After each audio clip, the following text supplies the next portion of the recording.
thought it would be helpful to sort of broaden the focus a little this afternoon and to look and do a bit of horizon scanning. And I know within the full sort of clinical sector focus team, we've been talking about apologies and the forthcoming Hillsborough law for some time. So to some degree, we've timed this well with the government finally getting round and publishing a bill in Parliament. So I'm going to speak specifically to the subjects of apologies, what's on the horizon around apologies, and then do very much a quick whistle-stop tour through the current version of the Hillsborough law, of which there are two, I should clarify. There is a private members bill, which is much shorter, the Public Authority Accountability Bill, as well as the public bill, the Public Office Accountability Bill. So I'll compare and contrast those bills because I think that's quite useful as well.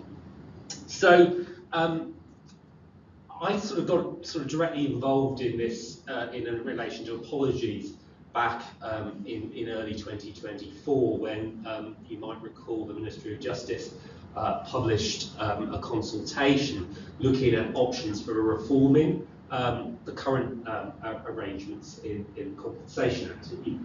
You're probably aware that there is a simple provision in the Compensation Act that effectively allows apologies, offers of treatment, offers of redress to effectively not constitute a remission of liability. It's a single clause within the Act, and the MOJ looked at potential options for reform, including just the basic retention of Section 2. They looked at two other sort of contrasting models. They looked at the model in Scotland, which has a formal definition, a slightly more expansive definition of an apology, and also makes it explicit that an apology doesn't constitute admission of liability in certain types of proceedings, not criminal proceedings, most civil proceedings. They also looked at Hong Kong, which had a slightly more expansive approach than Scotland. Its protection was more expansive in terms of other types of proceedings. So that was the sort of the basic framework for the consultation.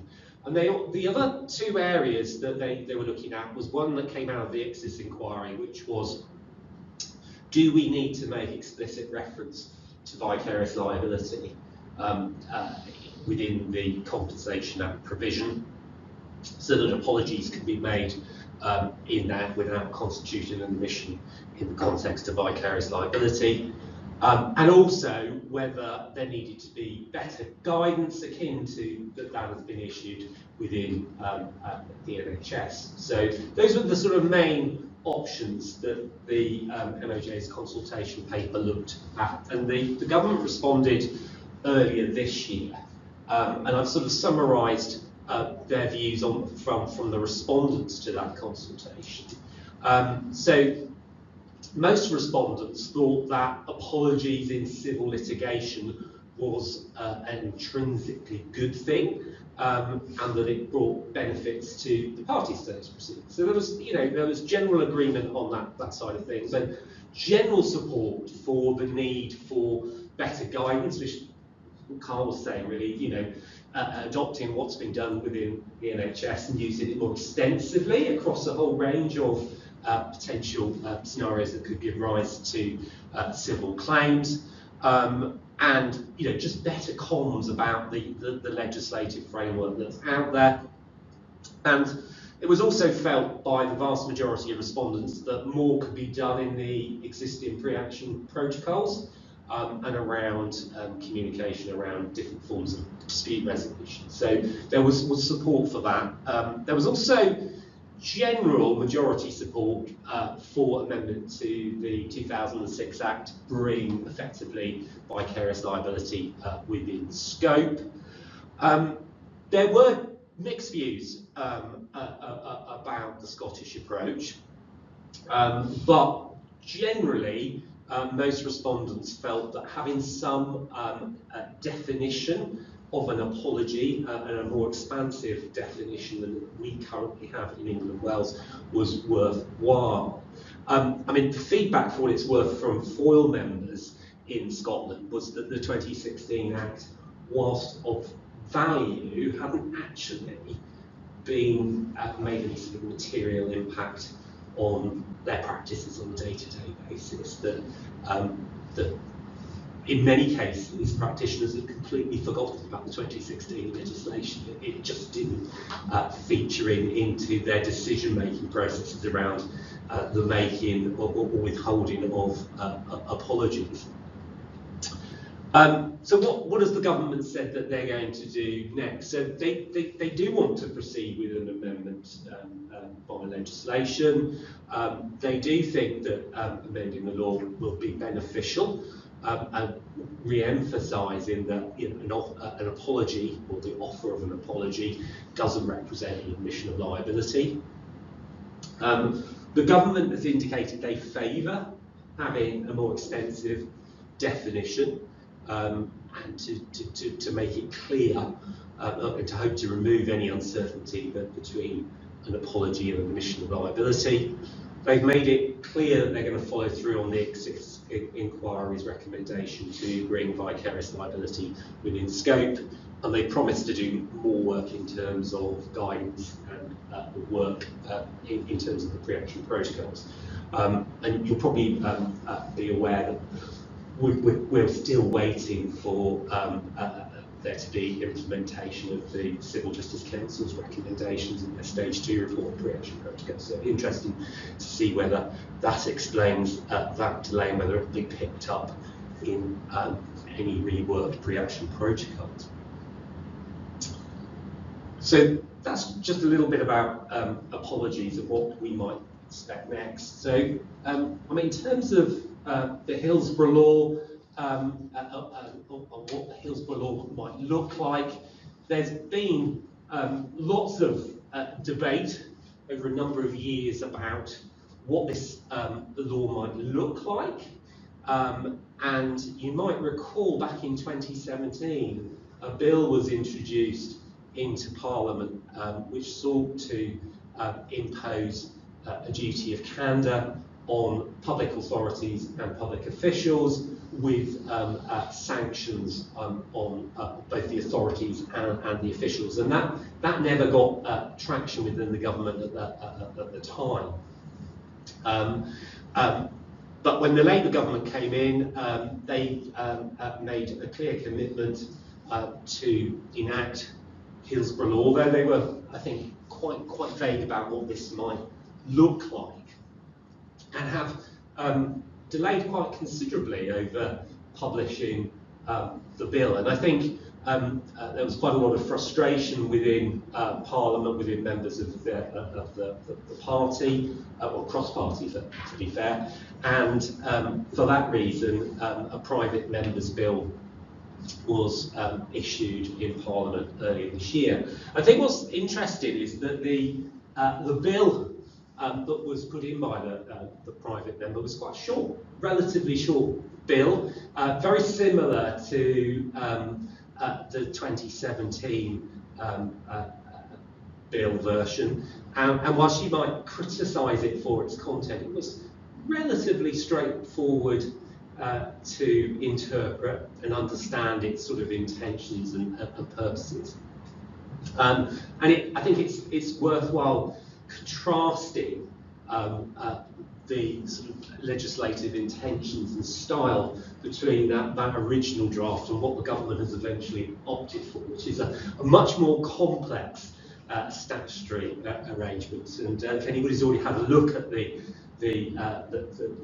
government's public bill, it's a lengthy read before you get to the explanatory notes. But one of the debates around the legislation here, looking at sort of extending this duties of candour and sanctions for failure to be candid in certain contexts, was whether or not that would change organisational cultures within public bodies and those delivering services. And what the best mechanism for doing that was, is it simply enough that we impose the duties on the organisation, the authority? Do we have to impose it on the individuals, the individual officials, and if so, at what level? Do we need legal duties on top of professional duties? Do we not just simply address this through reworking the known and obligations, which many people within public service are working to? So the government's made it clear that they intend to proceed with legislation, which I'll touch on in a second. But I thought, before I just look at the legislation in detail, just sort of look back at the link. We've talked about the connection between the making of an apology and the implementation of a duty of candour, whether it be a legal or a professional one. I mean, in many ways, if you think about in a civil context, the approach that has been generally adopted in various legislative frameworks is to offer litigants, defendants, a carrot. Yeah, if you apologise, if you offer treatment, you make a form of redress. This won't be used against you in a range of other proceedings and contexts. I mean, that's the general approach. Now, if we compare and contrast that with legal duties, specifically legal duties of candour, which are then linked in with criminal sanctions, it's a very different type of approach. Here, I would probably compare that to the stick. Yeah, we've got the carrot, the apology, and the approach there. But if we're imposing criminal sanctions on individual public servants and officials, and we're going to impose, in some cases, quite serious criminal sanctions on them, then it's a very different approach. Although as I say at the opening of the slide, the core aims might be the same, to improve openness and transparency in public service. So, I apologise, it's quite dry, but I thought it would be helpful to just sort of work through the government's public bill, Public Office Accountability Bill, which falls into a number of parts. And in part one, the bill states its intentions, essentially, to ensure that public authorities, public officials perform their functions with candour, transparency and frankness, and in the public interest. And if I just pause there, I think what's really interesting in the bill is the way in which public authority and public official is defined. And it's not defined consistently throughout the legislation. Different parts have a slightly different definition. Okay, so that's something that I don't know whether that will change, but that you need to be aware of. It also extends in the way that legislation like the Human Rights Act does to those bodies performing a public function. Okay, so it isn't just about public authorities, public officials, but if you are a body that is performing functions of a public nature, provided you're not an excluded body, then you may fall within the ambit of the legislation or parts of it.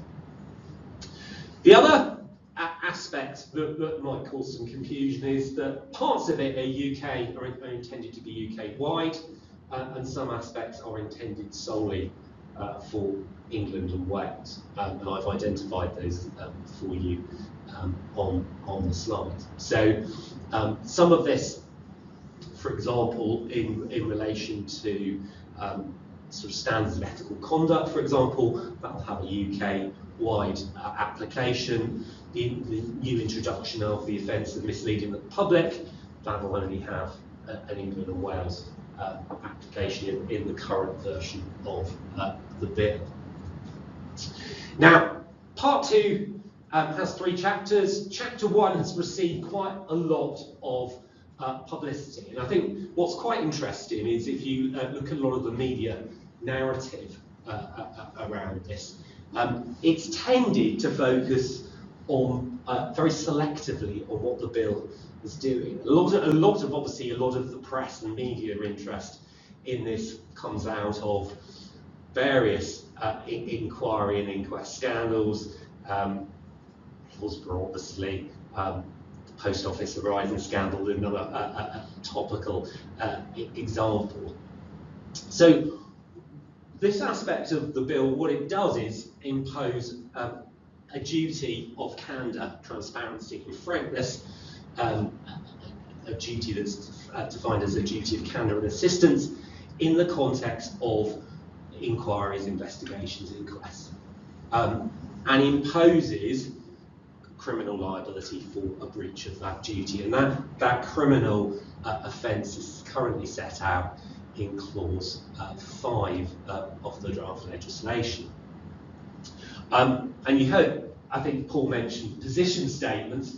Well, there's now going to be a requirement that public authorities, as a full position, must supply a position statement, for example, to an inquest hearing, unless directed to the otherwise, to the contrary, by the coroner. And you'll also see that this duty to provide all such assistance to these inquiries and investigations can be extended to other persons with public responsibilities. So again, you've got this creep. Yeah, it's not just public authorities, public officials. It can extend more broadly than that. Okay. Now, the offence at clause 5 is relatively straightforward and probably won't receive as much as attention as the other main offence in the draft legislation. But I'll speak in a moment about the effect that might have on particular public officials and their rights. Part 2, chapter 2, is about the sort of, I suppose, formalisation of sort of the existing sort of known obligations and requiring public authorities to promote and take steps to support candour and transparency across their operations and their staff, and to do so through the issues of codes and guidance. So there's nothing particularly startling here. This is a way in which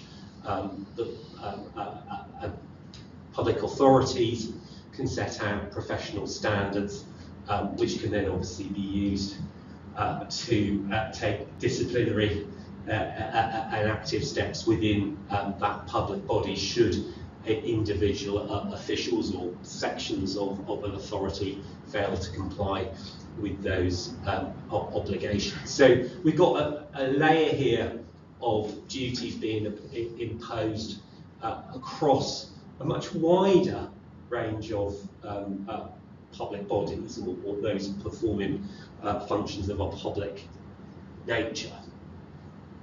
Now, the real sting in the tail on in the bill is found in Part 2, Chapter 3, and this is the offence that applies in England and Wales, which is a new offence of misleading the public. And I've put most of the sort of core part of Clause 11 really to demonstrate the complexity of this offence. So a PA, a public authority or a public official PO, commits an offence if in their capacity as such an authority or official, A, they act with the intention of misleading the public. I should emphasise act includes omissions. or are reckless as to whether their act will do so. Okay. B, they know or ought to know that their act is seriously improper. And at the bottom of the slide, I've sort of teased out what the drafters mean by seriously improper.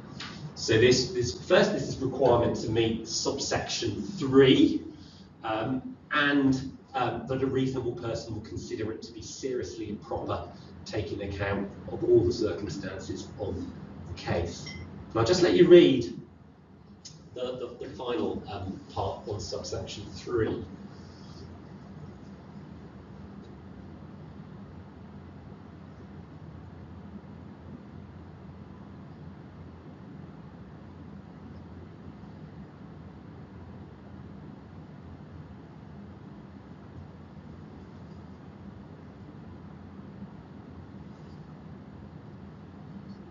So it'd be interesting to see whether this provision is amended during its parliamentary transit, and Carl may be in a better position than I to think of arguments that might be deployed by prosecution or the defence. But this is a fairly complex criminal provision, which is likely to lead to quite lengthy prosecutions, I would have thought, in court terms, arguing about this idea of serious impropriety, seriously improper.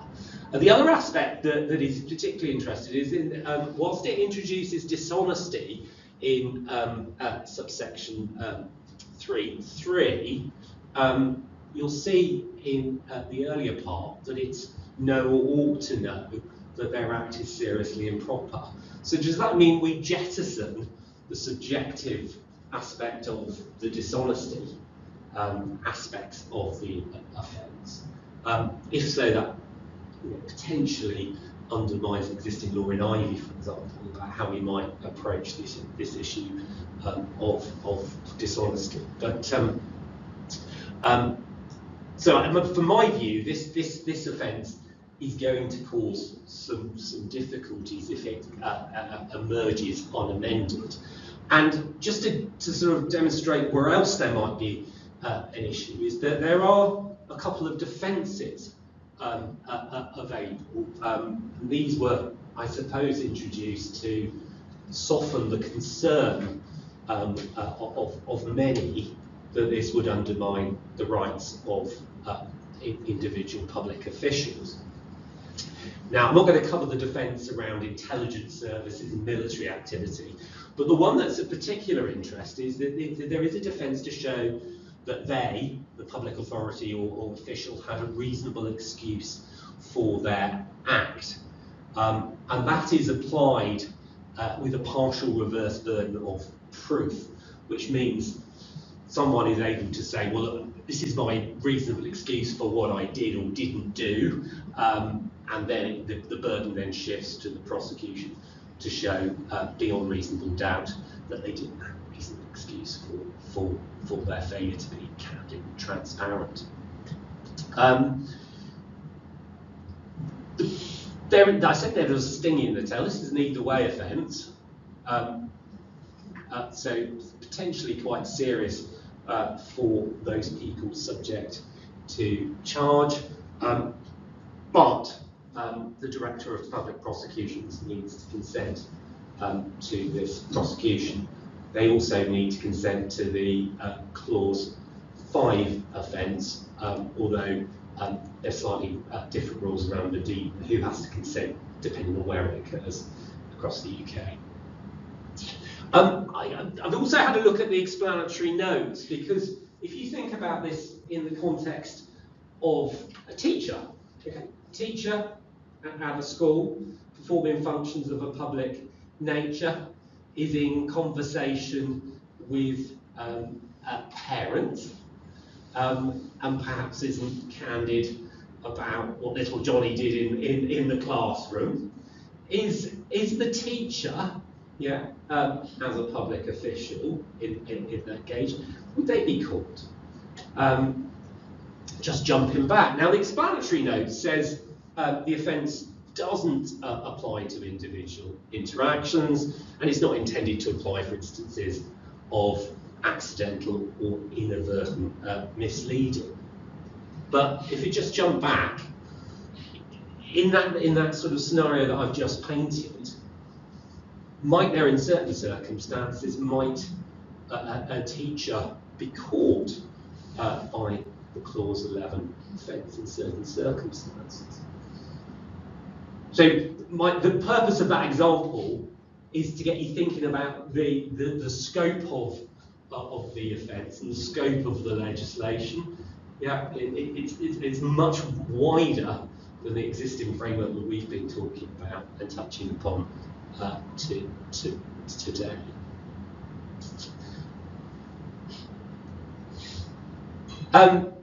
So what else is in the bill? Part 3 really picks up and looks at replacing or supplementing the common law offence of misconduct in a public office in England and Wales. So that introduces 2 provisions which aim at introducing criminal liability for seriously improper acts by individuals holding public office and for breaches of duty to prevent death or serious injury. Okay, so again, think of the breadth of this provision, think of it outside of the health context as well. Part 4, again, this is a provision in the draft legislation that has received quite a lot of attention, which is the way it's going to change representation and funding within particularly inquests and to some extent inquiries and other investigations. So the idea is obviously to try and introduce greater parity in these inquisitorial inquiries, and it does it in a number of ways. It does it by requiring public authorities to think about the necessity and proportionality in their use of legal representation. So they're now required, or they will be required, to give some thought as to, do I need a legal team, and do I need a legal team of a particular type in this particular scenario. It also balances things up for the family by offering non-means tested legal aid funding. Okay? And what I've just included there, which I've lifted from the impact statement, is how much it's going to cost. The government has been very quiet about talking about the costings for this, but a lot of the media presentation has been very positive about the introduction of non-means tested funding for families in this context. I just wanted to close by just thinking about, and here my focus here and my perspective is on the public officials, those people who are caught by this new legislative framework. And I think it's important just to re-emphasise the point I was making, that this isn't just a high-level civil servant. This could affect people performing a whole range of public functions. And think about, well, what is this going to mean for them in terms of their day-to-day working life and their rights in these contexts. And one of the things that I think sort of that has come out today is that duties of candour and transparency require a framework.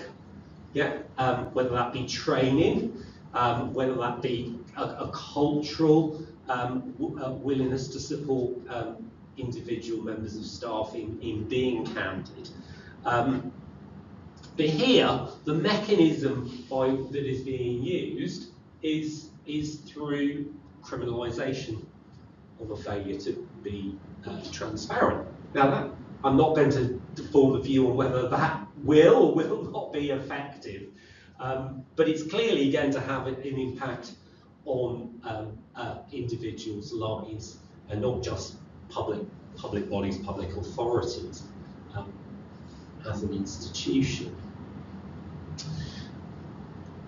And I suspect one of the reasons that the government has spent so long in drafting what they have published is trying to draw the proper balance between sort of honouring the commitment to require public bodies, public officials to be honest, transparent and candid, and thinking about the rights of the individuals. Because there was a lot of debate, I remember sitting in the Institute for Government, about whether or not there should be any criminal legal duties on individual officials. Yeah, most commentators were, had some support for the idea that there could be a legal duty on public authorities, but to impose it on individual public officials, if it was done in a way which wasn't sufficiently balanced, that could be problematic. And I'm reading between the lines that it took the government so long to come up with a mechanism to do that kind of struck the balance. And the way, I suppose, two of the ways that they sought to do it was this reasonable excuse defence. I suppose the other one is where they've set the bar seriously improper, and the introduction of the partial reverse burden of proof. I think the problem is the length of the legislation and the complexity of the legislation, which I've touched on.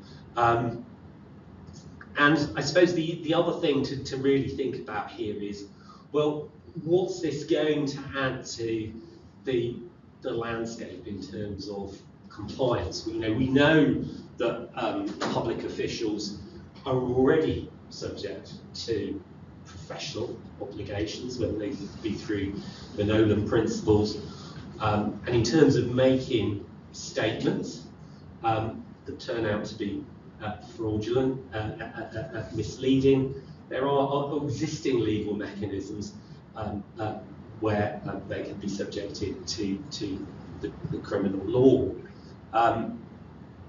And as I've sort of already observed, that because this net is cast so wide, many of these officials are not working in supportive, time-rich, resource-rich environments. And so the question will be whether, at the end of the day, whether the stick should have been directed in the way it looks like it's going to be directed, and whether that will ultimately, I suppose, lead to an improvement in culture across public services. So that's just sort of whistle-stop tour through quite a complex piece of legislation, just to get people thinking about what this might mean in terms of the work you're doing and the clients, but how this is going to need quite a lot of thought in a whole number of areas. I know certainly that the FOILA involved is going to touch on a lot of work that our members are doing. And so there are lessons to be learned. It's a shame to some extent there are more lawyers from outside the sort of healthcare context today to kind of think about, well, what might this actually mean in the work that we might be doing in the future. I suspect Carl will be quite busy as a result of the legislation, if it doesn't get amended, of course. So thank you.